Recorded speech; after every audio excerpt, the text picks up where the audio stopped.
Happy Independence Day to all. सबको बहुत बहुत बधाई हो 80th इंडिपेंडेंस डे के लिए।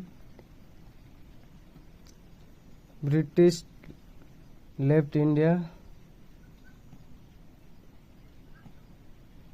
अंग्रेज तो चले गए, हम आज़ाद भी हुए, हमारा देश आज़ाद भी हुआ।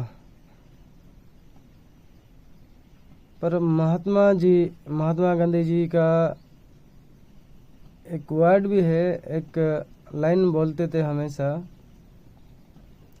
कि अंग्रेज चले तो गए पर असली आज़ादी का क्या मतलब होता है। और आप देख सकते हैं यहाँ पे अंडरलाइन किया हुआ है कि महात्मा जी बोल रहे थे, हम जब भी वोट देते हैं ना, जो हमारे एमएलए एमपीज, चाहे सरपंच हो, चाहे काउंसिलर हो, जिला परिषद हो, जो भी हो, हम लोग जिसे चुनते हैं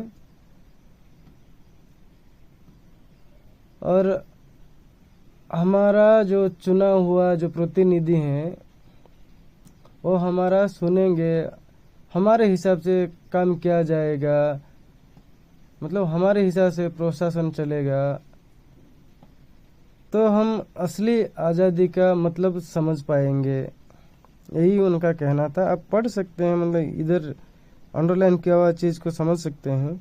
to Gandhi swaraj meant more than independence from the British, it meant both national and personal for all Indians self realisation, it meant throwing off foreign ways as well as foreign rule, so that Indians could emerge as masters of their own souls well as of their political future।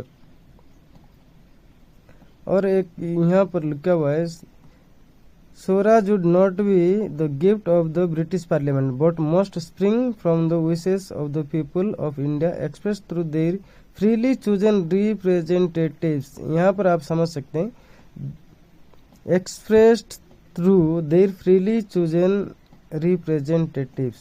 समझ सकते हैं representative कौन होता है भाई लोग? MLA होते हैं, एमपी होते हैं, सरपंच होते हैं, काउंसिल